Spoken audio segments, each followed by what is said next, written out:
శ్రీవారి దర్శనం కోసం తిరుమలకు వచ్చే భక్తులకు అధికారులు పలు ప్రయత్నాలు చేస్తున్నారు. వేసవి తాపం నుంచి ఉపశమనం కలిగించేందుకు చలువ పందిళ్లు, కూల్ పెయింటింగ్లు ఏర్పాటు చేశారు. వేసవి సెలవుల కారణంగా రద్దీ పెరుగుతుందనే అంచనాతో ఏర్పాట్లు చేశారు. కాగా తిరుపతిలోని టీటీడీ పరిపాలనా భవనంలో డయల్ యువర్ ఈవో కార్యక్రమం జరిగింది. వివిధ ప్రాంతాలకు చెందిన దాదాపు 30 మంది భక్తులు ఫోన్ కాల్ ద్వారా పలు ఫిర్యాదులు, సూచనలు చేశారు. అతిపెద్ద హిందూ ధార్మిక సంస్థపై టీటీడీ భక్తులకు సదుపాయాలు కల్పించడంతో పాటు విద్యా, వైద్య సేవలను ఉన్నత ప్రమాణాలతో ప్రజలకు అందజేస్తున్న విషయాన్ని ధర్మారెడ్డి సందర్భంగా గుర్తు చేశారు. 30 మంది భక్తులు అవకాశం వచ్చింది. సలహాలు, సూచనలు, తర్వాత వాళ్ళు తిరుమలకు వచ్చినప్పుడు ఎదుర్కొన్నటువంటి చిన్న చిన్న సమస్యలను దృష్టికి తీసుకురావడం జరిగింది. శ్రీవారిని ఏప్రిల్లో దర్శించుకున్న భక్తుల సంఖ్య 20,17,000.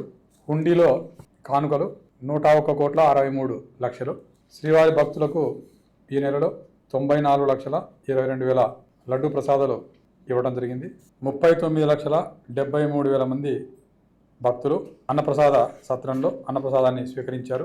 8,08,000 మంది భక్తులు కళ్యాణ కట్టలో తలనీలాలు అర్పించడం జరిగింది.